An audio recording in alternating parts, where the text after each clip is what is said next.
So hello guys and welcome back to my YouTube channel. आज का video है हमारा important questions of pharmaceutical organic chemistry 3 that is in your fourth semester of second year B pharmacy according to the PCI syllabus. So let's start with the video. सबसे पहली है हमारी unit number 1। उसमें सबसे पहला question है right a short note on optical isomers. So आपको पहले तो क्लासिफिकेशन ऑफ आइसोमर्स कर लेना है। दो क्लासिफिकेशन होते हैं, एक होता है स्टीरियो आइसोमर्स और एक होता है कॉन्स्टिट्यूशनल आइसोमर्स। स्टीरियो आइसोमर्स में भी फर्दर दो क्लासिफिकेशन होते हैं, configurational isomers and conformational isomers. तो हम कॉन्फिगरेशनल आइसोमर्स में देखें तो उसमें ऑप्टिकल आइसोमर्स आ जाता है हमारा, इनैंशियोमर्स आ जाता है, ज्योमेट्रिकल आइसोमर्स आ जाता है। सो इनैंशियोमर्स और ऑप्टिकल आइसोमर्स ये बहुत इंपॉर्टेंट है। और आपको एक बेसिक मैं डिफरेंस बता देता हूँ। Enantiomers या the optical isomers, they are non-superimposable but they are mirror images of each other.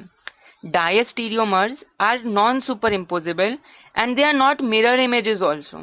And meso compounds में they are superimposable and they are mirror images as well.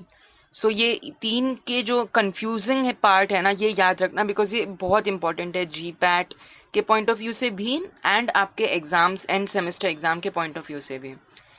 और अगला क्वेश्चन है हमारा explain in detail about the chiral compounds.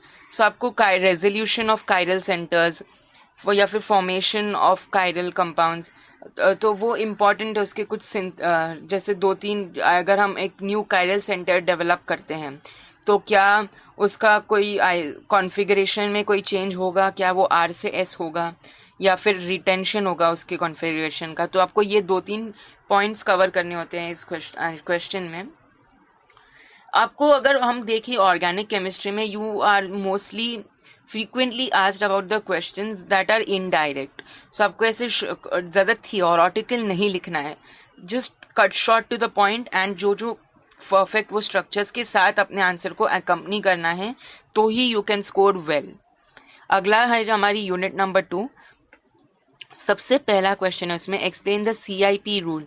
So CIP sequence rule, कैहन इनगोल्ड प्रीलॉग sequence rule बोलते हैं इसे। सो ये बहुत इंपॉर्टेंट है specially when you are doing your EZ isomer and cis trans isomer. So आपको इसमें सिस ट्रांस में तो नहीं बट EZ में वेरी वेरी इंपॉर्टेंट बिकॉज आपको उसमें प्रायोरिटी डिसाइड करनी होती है। अगर हम हैलोजेंस देखें तो हैलोजेंस में सबसे पहले priority iodine, bromine, chlorine, fluorine ऐसी होती है, IBrClF। सो आपको ये रूल अच्छे से इसके प्रायोरिटी का जो सीक्वेंस है वो याद कर लेनी है। सेकंड क्वेश्चन है हमारा explain about the conformational isomers.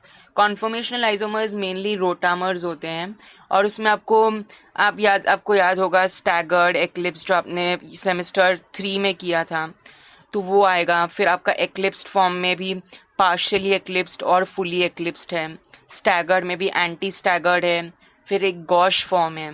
So आपको ये सारे फॉर्म्स पढ़ने हैं। न्यूमैन्स फिर आपको डिफरेंट प्रोजेक्शंस होते हैं उसमें, sawhorse projection, Fischer projection, Newman's projection, flying wedge projection. ये 4 प्रोजेक्शंस है, आपको ये चारों अच्छे से करने हैं बिकॉज इसमें एग्जाम में कंपल्सरी क्वेश्चन है, कोई ना कोई इन चारों में से आता ही आता है।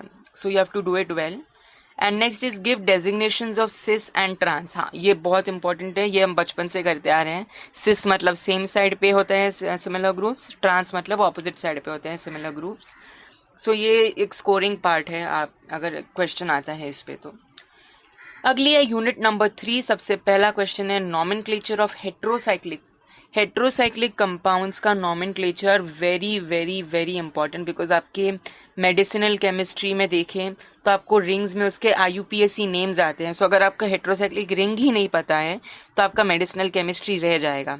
सो आपको इसे अच्छे से इसके बेसिक्स क्लियर करने हैं, जैसे pyridine ring, piperidine ring, pyrrole ring, pyrimidine ring. ये सारे रिंग्स की एक बार आपको प्रैक्टिस करनी है। जितनी इस नॉमेनक्लेचर की प्रैक्टिस करोगे उतना ज़्यादा आपको बेनिफिट होगा।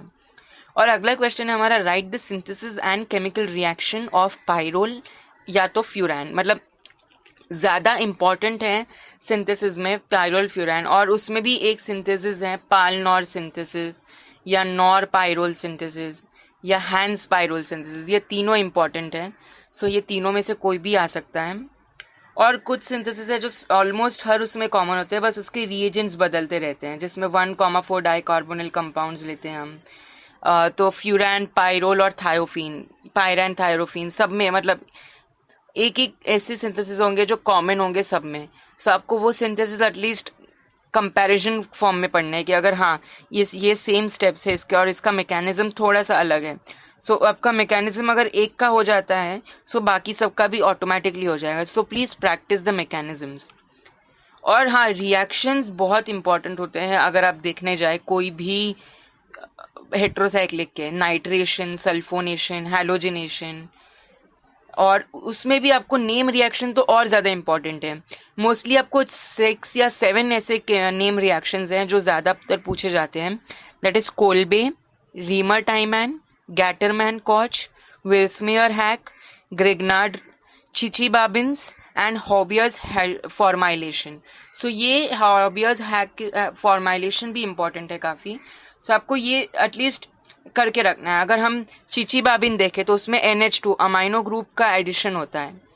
अगर हम कोल्बे देखें तो एसिड फॉर्म होता है। अगर हम रेमर-टाइमैन देखें तो एक एल्डिहाइड फॉर्म होता है।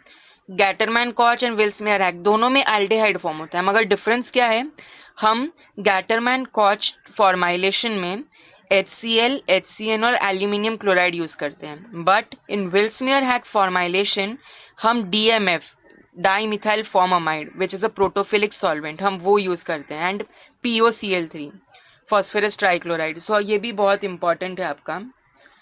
और अगली हमारी यूनिट नंबर 4, उसमें सबसे पहला है right about the synthesis and reactions of indole.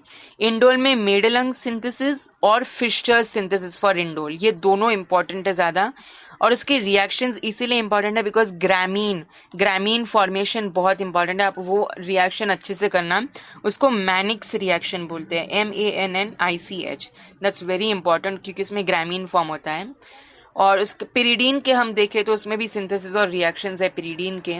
सो आपको पिरिडीन के अच्छे से करना है, पिरिडीन और इंडोल ये दोनों ज़्यादा इंपॉर्टेंट है।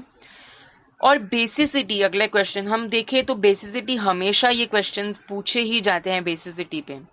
सो आपको ये कैसे भी बेसिसिटी का ऑर्डर याद रखना और रटना नहीं है। बेसिसिटी नाइट्रोजन के लोन पेयर होने से बेसिसिटी इंक्रीज होती है या डिक्रीज, आपको ये अपने कॉन्सेप्ट्स बेसिक क्लियर रखने हैं। अगर हम देखें तो basicity of pyrazole, imidazole, oxazole, thiazole, pyrrole, pyridine, piperidine, इसके ही पूछे जाते हैं, ये जितने मैंने नेम किए हैं। सो इतने की बेसिसिटी एटलीस्ट याद रखें। और अगर आपको नहीं जमता है, अगर आपको कंसेप्ट क्लियर नहीं होता है, so what you can do, take a paper, list down all the 7 pyrrole, pyrazole, pyridine, piperidine, imidazole, oxazole, thiazole, और हर एक की PKB वैल्यू लिख दो।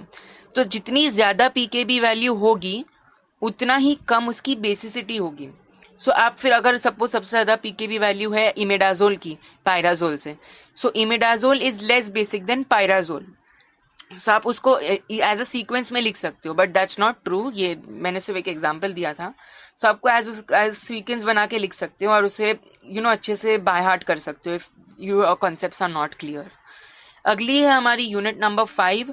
सबसे पहला क्वेश्चन है इसमें मेनली नेम रिएक्शंस होते हैं जो आते हैं, क्लेजन श्मिडेट या तो Schmidt condensation, Birch reduction, Dakin's reaction, Beckmann's rearrangement, Wolff Kishner, Clemmensen. Wolff Kishner and Clemmensen तो हम 11-12 से करते आ रहे हैं, so that shouldn't be a problem. But एक डिफरेंस जो मैं आपको चाहता हूँ आप लोग याद रखें, वुल्फ किश्नर जो है उसमें बेसिक मीडियम होता है, बट क्लेमेंसन रिएक्शन में एसिडिक मीडियम होता है।